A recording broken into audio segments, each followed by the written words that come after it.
Care for education.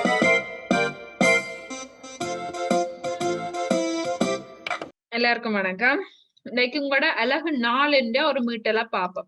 அழகு 4ன்றது ஒரு நல்ல பாடம். கொஞ்சம் கஷ்டமான பாடம் என்று நீங்கள் யோசிப்பீங்க. ஆனா இலகுவான அதே மாதிரி ஒரு இன்ட்ரெஸ்டான பாடம் தான் இந்த நுண்கட்டுப்படுத்திகள், மைக்ரோ கண்ட்ரோலர்ஸ். அப்ப உங்களோட பாட புத்தகத்துல வந்து அது ஒரு பேசிக் தான் இருக்கு. நீங்கள் போக போக போக போக இது சம்பந்தமான ஒரு பெரிய பாடம் படிப்பீங்க. அது ஒரு இன்ட்ரெஸ்டான அதோட ஒரு லேட்டஸ்டான பயனுள்ள ஒரு டெக்னாலஜி தான் இந்த மைக்ரோ கண்ட்ரோலர்ஸ். ஆனா இத பத்தி முழுமையா படிப்பிக்கிறோம்னா ஒரு பிராக்டிக்கல் வைஸான ஒரு பாடம் எடுக்கணும். அது உங்களுக்கு இல்ல. எனிவேஸ் ஆனா இது சம்பந்தமான ஒரு பேசிக் இருந்தா தான் உங்களால கொண்டு போக முடியும்ன்றதுக்காண்டி தான் இந்த மைக்ரோ கண்ட்ரோலர்ஸ் நுண் கட்டுப்படுத்திகள் என்ற பாடம் உங்களுக்கு அறிமுகப்படுத்தி இருக்கு. அதுல சில உணரிகள் என்றா என்ன? உணரிகள் என்றா என்ன? சென்சஸ், அதாவது இந்த தகவல் ஒரு தகவலோ தரவுகளை சூழல்ல இருந்து எடுத்து அதை தயார் செய்து அதுக்குரிய ஒரு தகவலை வெளியிடுறால் தான் உணரி. எக்ஸாம்பிள் பார்த்து நாங்கள் ஒளி உணரி உள்ளிட வச்சு எங்கட நுண் கட்டுப்படுத்திகள் மின்குமல் தேவையோ இல்லையோ. இப்ப ஸ்ட்ரீட்ல பார்த்தோம்னா உதாரணத்துக்கு இப்ப லைட் நல்ல வெளிச்சமா இருக்கிற ஒரு நேரத்துல நல்ல வெளிச்சமா இருக்கிற ஒரு நேரத்துல ஸ்ட்ரீட் லைட்ஸ் தேவையில்லை. அதுவே வெளிச்சம் இல்லாத பகல் நேரமோ அல்லது ஒரு மழையான ஒரு மோகமூட்டமான ஒரு இருட்டான நேரத்துல ஸ்ட்ரீட் லைட்ஸ் தேவை. இப்ப ஒரு மனிதன் தான் போய் அதை கட்டுப்படுத்துறவர். போய் சுவிட்ச் ஆஃப் பண்ணி லைட் ஆஃப் பண்றது தேவையான, சுவிட்ச் ஆன் பண்ணி லைட் ஆன் பண்ற ஆளா இருந்தா அது எவ்வளவு கஷ்டமான விஷயம். அவரை போய் ஓகே இருட்டா இருக்கா, ஓகே ஆஃப் பண்ணணும், வெயில் வந்துட்டா ஆன் பண்ணணும். அப்ப அவர் சில ஒவ்வொரு நாளும் பின்னேரம் இரவு மட்டும் போய் லைட்டை போட்டுட்டு வருவேன். மற்ற நேரம் சில பகல் நேரத்துல இருட்டாயினாலும் அவர் போட மாட்டாரு. அவர்கிட்ட டியூட்டில இருப்பாரு. ஆனா அப்படி உண்மையான செயற்பாடு இல்ல. ஸ்ட்ரீட்ல தெருவுல லைட் தேவைப்படுற நேரம் லைட் வேணும். அப்ப அதுக்கு என்ன செய்யலாம்? இந்த லைட் சென்சர்ஸ் பட்டா அது சூழல்ல இருக்கிற ஒளிய தானா உணரும். ஓகே ஒளியின் பெர்சன்டேஜ் குறைஞ்சொண்டு வருது, ஓகே அப்ப நான் பல்ப் ஆன் பண்ணணும். ஒளியின் பெர்சன்டேஜ் கூடிட்டுது, ஓகே இப்ப பல்ப் தேவையில்லைன்னு சொல்லி தானே அதை ரெகக்னைஸ் பண்ணி தான் தொழிற்பட்டு விளைவு எங்களுக்கு தரும். இதுதான் கட்டுப்படுத்திகள், மைக்ரோ கண்ட்ரோலர்ஸ். நான் ஆல்ரெடி சொன்னேன். நான் உங்களுக்கு இதுல கொஞ்சம் இன்ட்ரெஸ்ட் இல்ல. சில ஒரு சின்ன ஒரு வீடியோ இருக்கு, நான் உங்களுக்கு ஷேர் பண்றேன் பாரு. வணக்கம், நான் உங்கள் எஸ்கே பேசுகிறேன். இன்றைக்கி நம்ம வீடியோவில் மைக்ரோ ப்ராசஸருக்கும் மைக்ரோ கண்ட்ரோலருக்கும் இடையில இருக்கிற ஜென்ரலான டிஃப்ரென்ஸ் பற்றி பார்க்க போகிறோம். ஸோ நம்ம காலேஜ் லெவலில் 8085 மைக்ரோ ப்ராசஸர் பற்றியும் 8051 மைக்ரோ கண்ட்ரோலர் பற்றியும் படிச்சிருப்போம். ரெண்டுமே இன்டெலோடது. ஸோ இப்போ நம்ம பார்க்க போகிற இந்த டிஃப்ரென்சஸ் எந்த ஒரு கம்பெனியோட மைக்ரோ ப்ராசஸருக்கும் எந்த ஒரு கம்பெனியோட கண்ட்ரோலருக்கும் பொருந்தும். ஸோ ஜென்ரலான டிஃப்ரென்ஸ் தான் அது, சரிங்களா? ஸோ ஃபஸ்ட்டு இருக்கு. அடுத்து டேட்டா அட்ரஸ் பஸ்ஸும் இருக்கும், அட்ரஸ் பஸ்ஸும் இருக்கும். அப்புறம் அரித்தமெட்டிக் லாஜிக் யூனிட், அதாவது இந்த அடிஷன் சப்ராக்ஷன் டிவிஷன் இந்த மாதிரி அரித்தமெட்டிக் ஆப்ரேஷன் பண்ணுறதுக்குன்னு ஒரு தனியாக யூனிட் இருக்கும். அப்புறம் இன்டரப்ட், அப்புறம் ஐஓ கண்ட்ரோலர். இந்த ரெண்டு.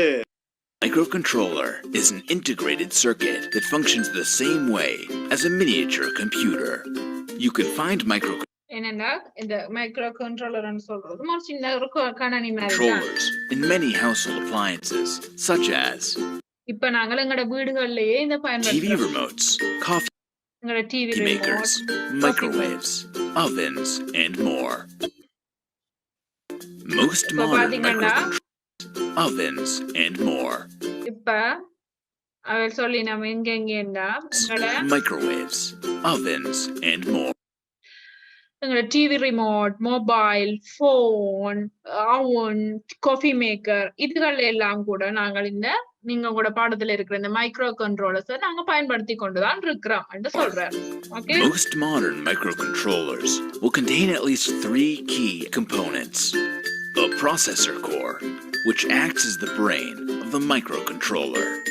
Program memory, which contains instructions that tell the brain what to do, and inputs and outputs for processing extra. இந்த ஒரு மைக்ரோ கண்ட்ரோலுக்குள்ள 3 முக்கியமான விஷயம் இருக்குன்னு சொல்லியிருக்கு. உங்களுக்கு அது பத்தி இல்ல, ஆனா நீங்க பாத்துக்கணும். ஒரு கண்ட்ரோல் அதுக்குள்ள கண்ட்ரோலருங்கட மூல மாதிரி ஒன்று செயற்படக்கூடிய மாதிரி, அதுக்குள்ள தேவையான விஷயங்களை எடுத்து அனலைஸ் பண்ணி பார்க்கக்கூடிய மாதிரி கூட மூல மாதிரி கோர் தெளிப்படக்கூடிய ஒரு பாகம் இருக்கும்.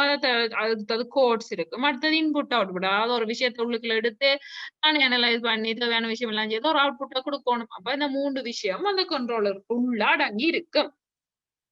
Internal data. Let's take a look at how the inside of a microcontroller works. ஒரு மைக்ரோ கண்ட்ரோலர் எப்படி வேலை செய்யறேன்னா உங்களுக்கு சிம்பிளா சொல்ல போயினா பாரு. Each worm represents an operation. அதுக்குள்ள என்ன புழு The மேல core, ஒரு or chicks in this பறவை. case, execute an operation while the next one is being fetched. This simultaneous fetching and execution is called a pipeline, and it is faster and more efficient than if the mother bird waited until the chicks were done eating to fetch another worm. Some worms are larger than others, and the chicks need to break them up into pieces in order to eat them. This is equally true for the word size of the processor. The larger the chick, the larger the worm it can eat in one go, and the higher the word size of the processor, the more data it can process at a time. Let's run through the full cycle. First, an operation is fetched from program memory. This operation will access other data from temporary storage or inputs and outputs as ones and zeros. The operation is then executed by the core as the next operation is being fetched. The new instructions are fetched and executed, and this repeats until the program finishes running or until the bird is out of worms for the day. When the microcontroller is reset or the day starts anew for the birds, the entire cycle starts again.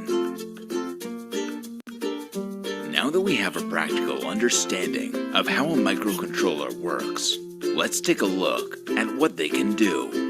Because of their small size, low cost, and low power consumption, microcontrollers are now used in most modern electronic devices. For example, let's take a look at the key fob for your car. It's not generally something you pay much mind to.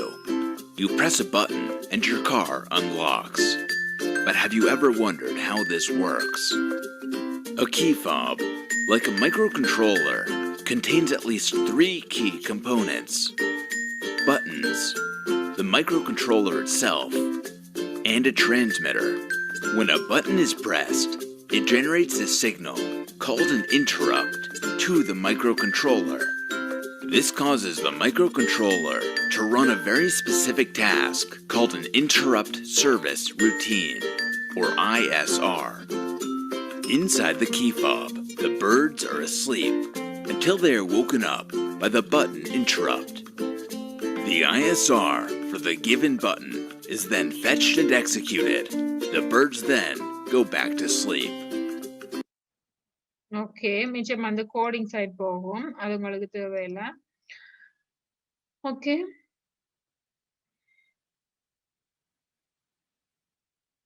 Okay, இதுதான் அங்க சொல்லி இருக்கிறேன் உங்களுக்கு. நான் இது வந்து ஒரு படமா காட்டி உங்களுக்கு விளங்கம் பண்ணதுக்காண்டி காட்டினானோ இல்லையா, அவ்வளவுதான். என்னண்டா, ஒரு மைக்ரோ கண்ட்ரோலருக்குள்ள என்ன மாதிரியான விஷயங்கள் உள்ளடக்கப்பட்டிருக்கு, அது எப்படி ஃபங்க்ஷன் பண்ணுதுன்றதை நீங்கள் பார்த்துக்கொள்ளும். சரியோ?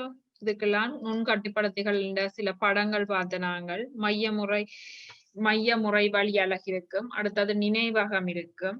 அடுத்ததா நினைவகத்துல 2 வகை இருக்கும். என்னென்ன வகை இருக்கும் என்று சொல்லி பார்த்து நாங்கள் அழிவுறா நினைவகம், அழியும் நினைவகம், மற்றது முறைமை கடிகாரம், புறச்சாதனங்கள். உங்களுக்கு இப்போதைக்கு இது என்னது நுண்கட்டுப்படுத்திக்குள்ள இருக்கிற பாகங்கள் என்னென்ன கேட்டா இந்த 4 சொன்னா சரி. மைய முறை வழி அலகு, நினைவகம், முறைமை கடிகாரம், புறச்சாதனங்கள் சொன்னா. அந்த புறச்சாதனங்களுக்குள்ளேயும் 2 இருக்கும். ஒன்று டிஜிட்டல் சாதனம், இன்னொன்று அனலாக் சாதனங்கள். சரியா?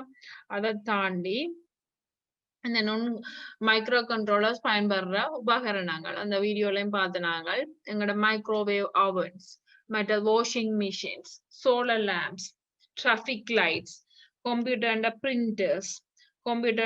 பிரிண்டர்ஸ் இருக்கு.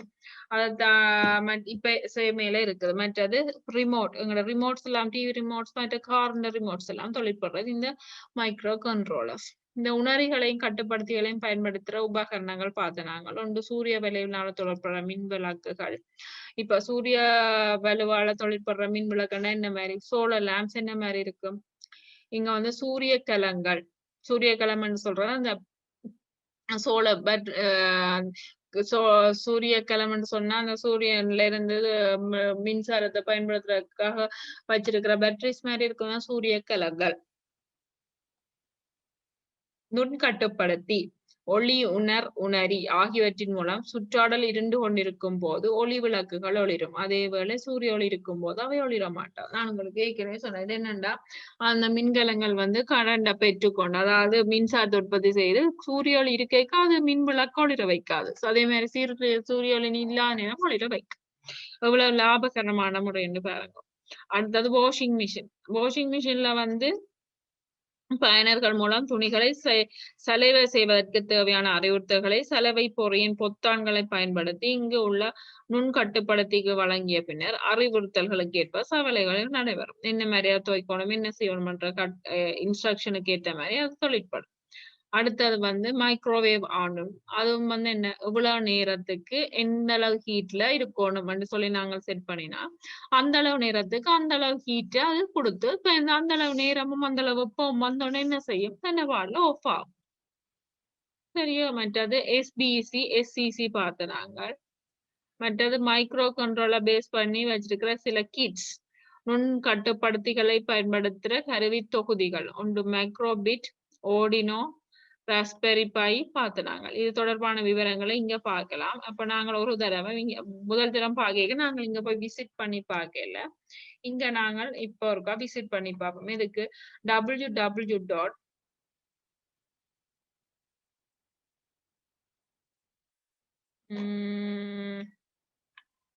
இதுக்கு நாங்கள் ஃபர்ஸ்ட் டைம் படிக்க நோட்ஸை பார்த்துட்டு போட்டோம். இதுக்கு நாங்கள் விசிட் பண்ணி பார்ப்போம். இது என்ன மாதிரியான ஒரு சைட் என்று சொல்லி நாங்கள் போய் பார்ப்போம். வெயிட் பண்ணுங்க. உங்களுக்கு 3 வகையானதான் இருக்குது. மைக்ரோபிட் ஓடினோ ராஸ்பெரி பை 3 தான் இருக்குது. அந்த 3ஐயும் பற்றி நீங்கள் விளக்கமா இப்ப என்னன்னு தெரியாம இருக்கிறத விட அதுக்கு சார்பான ஒரு சின்ன விளக்கம் இருந்தா அதெல்லாம் காணும். நீங்க பெரிய பெரிய வகுப்புக்கு வரைக்குள்ள அது தொடர்பான மேலதிக விவரங்களை நீங்கள் பார்த்து கொள்ளலாம். இது என்ன மாதிரி இருக்கும் சொல்லி. சரி, ராஸ்பெரி பை 4 பற்றி இருக்கு. அது கொஞ்சம் பெரிய வீடியோஸா இருக்கும். அதான் உங்களுக்கு காட்டுறதுனா கொஞ்சம் கஷ்டமா இருக்கு. அதுல நிறைய சொல்லிட்டு இருப்பேன். நம்ம அதை என்ன செய்யும் அப்படி இப்படின்னு சொல்லியதான். ஓகே, இதுதான் பிபிசின்னு ஒரு இது மைக்ரோபிட் ஓடினோ மற்றது ராஸ்பெரி பை 3 வித்தியாசம் சொல்லியிருக்கு. இங்க பாருங்க, இது மைக்ரோபிட்ல சில்ட்ரனின் 7 வயசுல இருக்கிற பிள்ளைகள் செய்த ஒரு இது கிட்டத்தட்ட இப்படித்தான் இருக்கும் அந்த ஷேப். இது ஓடினோ, இது 2005ல இருந்து பாவனையில இருக்குது ஓடினோ மைக்ரோபிட். இப்ப பாத்தீங்கன்னா இது மைக்ரோபிட் மைக்ரோமெகா என்று சொல்லி இருக்கு. Okay, straw rocket. இப்ப இது ஒன்றை பார்ப்போம். ஸ்ட்ரோ ராக்கெட் ஒன்று செய்திருக்கிறோம். என்ன மாதிரின்னு பார்ப்போம்.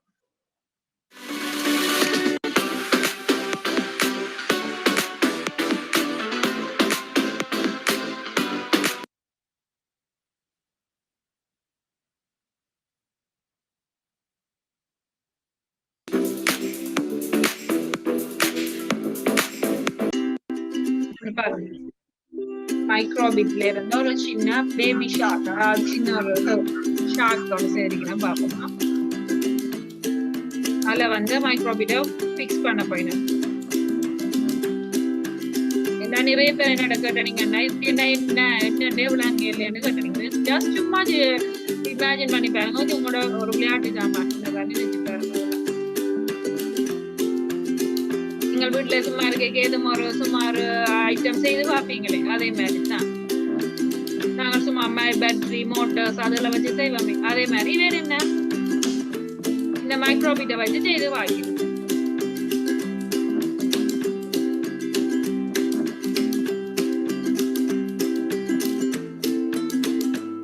மரமட்டையில ஒரு ஷாக் மாதிரி செய்திருக்கேன்.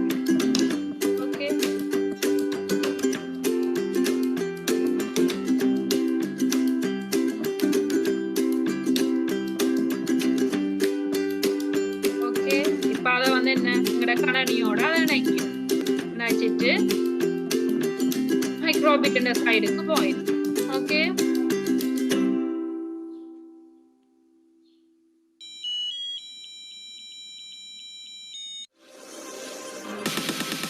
அவ்வளவுதான். அப்பைக்குள்ள அத கணனியோட கொண்டே இணைச்சு வச்சிருக்கணும். அவ்வளவுதான். இதுல வந்து பெருசா யோசிக்கிறதுக்கு ஒன்றுமே இல்ல. ஓகே, மாதிரி இன்னொரு வீடியோ இருக்கு உங்களுக்கு நான் காட்டுறேன். அது வந்து எந்த சார்பானதா இருக்கும்னா ஓடினோ சார்பானதா இருக்கும். இன்னும் கொஞ்சம் இன்ட்ரெஸ்டிங்கானதா இருக்கும், காட்டுறேன்.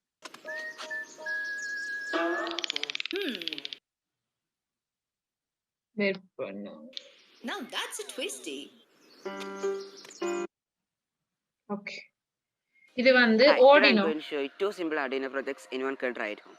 If this is the இது first time உங்கள you மாதிரி watch ஒரு and want to school see more, ஆள் தான் so first ஓடினோ experiment is going வச்சு செய்தது.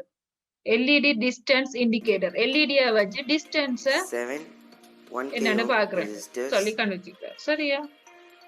and ultrasonic sensor இது உங்களோட புத்தகத்துல இருக்கிறது and பாத்தீங்களா? some jumper ultrasonic cables. Sensor. To start making it, I'm using some blue, white and some green LEDs. Now you need to connect the negative terminal on the negative இந்த bar board உங்களோட and the புத்தகத்துல positive இருந்தா நீங்க terminal to பாத்தீங்களா எல்லாம்? any of these bar. அந்த Now அதுக்கு do this பொருத்தமான வீடியோ இதைத்தான் முதல்ல இருந்து நான் தேடிட்டு இருந்தேனா. to all the row.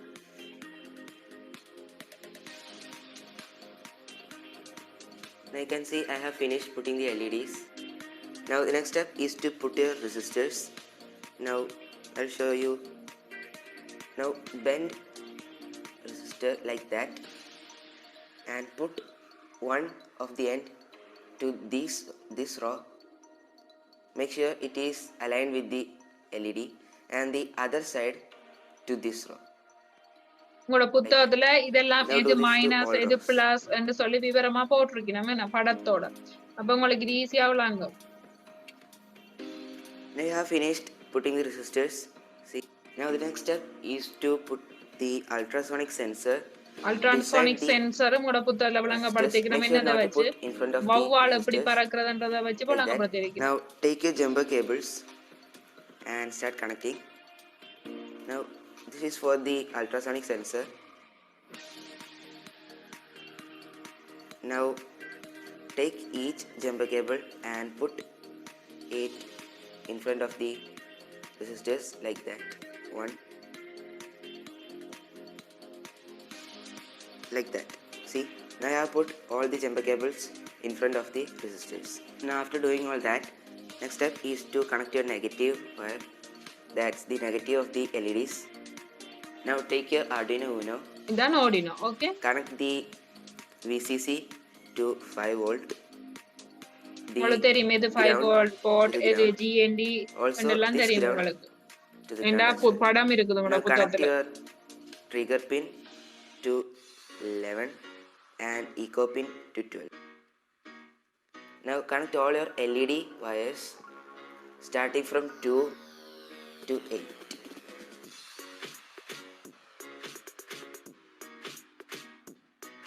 Now all the wiring is done. Now the next step is to code your Arduino.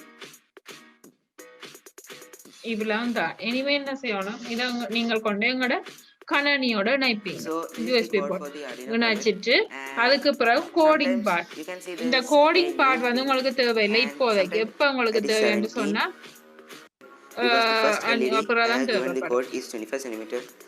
Now that is 20, that is 17, அவர் எப்படி ஒரு and தூரத்தோட as I அதை get closer connect you can பண்றாரு see என்றது more and உங்களுக்கு more காட்டிருக்கு. LEDs அவ்வளவு lighting சரியா? up. That's 17, 15, நான் உங்களுக்கு இதை ஒரு 10, 7 and 5. எப்படி இது ஒர்க் பண்ணுது ஃபியூச்சர்லன்றதை காட்டுறக்காண்டி தான் சொல்லியிருந்தேன். சரியா? நான் இதுல உங்களுக்கு அந்த ஓடினோவை காட்டினான். ஓடினோ இது தொடர்பான இன்னும் விஷயங்கள் இருக்கும், நீங்கள் போய் பாருங்க. அடுத்தது ராஸ்பெரி பை. ராஸ்பெரி பைல வந்து இப்ப ராஸ்பெரி பை 4 என்று சொல்லி இருக்குன்னு நான் கேள்விப்பட்டேன். ஆனா நான் பார்க்கல.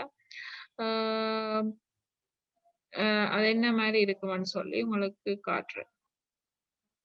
அதுவும் வந்து கிட்ஸ் ப்ராஜெக்ட், சின்ன பிள்ளைகள் செய்த ஒரு ப்ராஜெக்ட் நான் பார்த்தேன்னா wait. So here it is then, the Raspberry Pi, the credit card. Okay, இவ்வளவு பார்த்துட்டேன். இந்த மூண்டே நீங்கள் பார்த்துக்கொள்ளுங்க.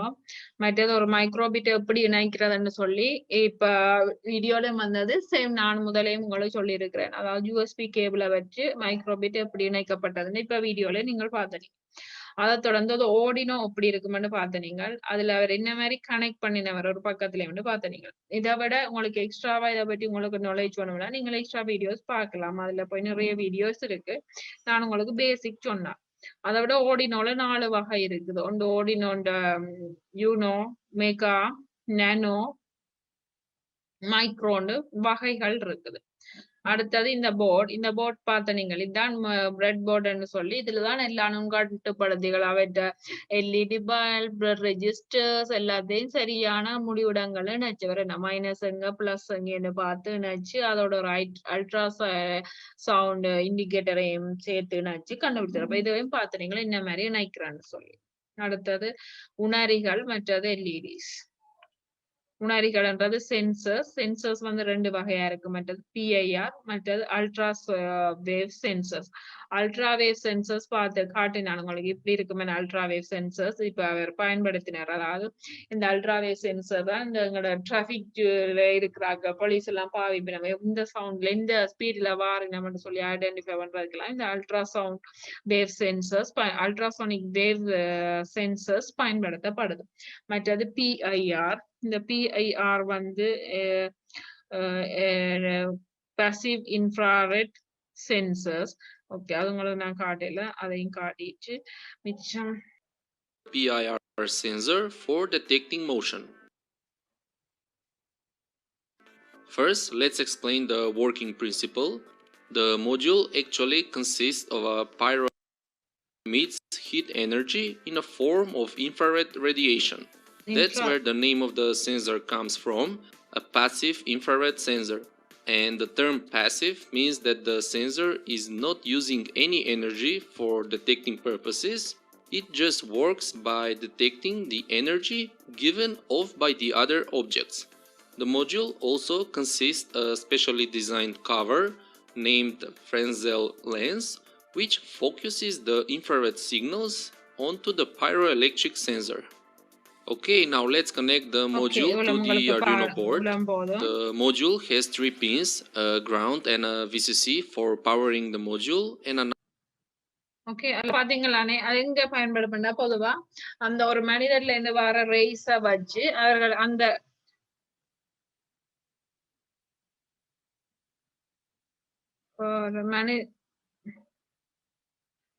ஒரு மனிதர்ல இருந்து வர ரேஸ் ஒரு விலங்குகள் ஏதாச்சும் ஒன்றுல இருந்து வர இன்ஃப்ராரெட் ரேஸ வச்சு அந்த ஒப்ஜெக்ட்ஸ் இந்த அசைவுகளின் மூலம் அந்த கண்காணிப்பு செய்யறதுக்கு இந்த பிஐஆர் சென்சர்ஸ் பயன்படுத்தப்படும். ஓகே, அடுத்தது அல்ட்ரா சோனிக் வேவ் பார்த்த நாங்கள் அந்த வடிவம் எப்படி இருக்குமென்னு சொல்லி பார்த்த நாங்கள். ஓகே, இதை தாண்டி இது இவ்வளவுதான். இதை தாண்டி வீடியோஸ் எல்லாம் நீங்கள் பாருங்க. இல்லாட்டி இவ்வளவு பேசிக்கா வச்சுக்கோங்க. நீங்கள் லெவலுக்கு அப்படி போய்க்கலாம். உங்களால வந்து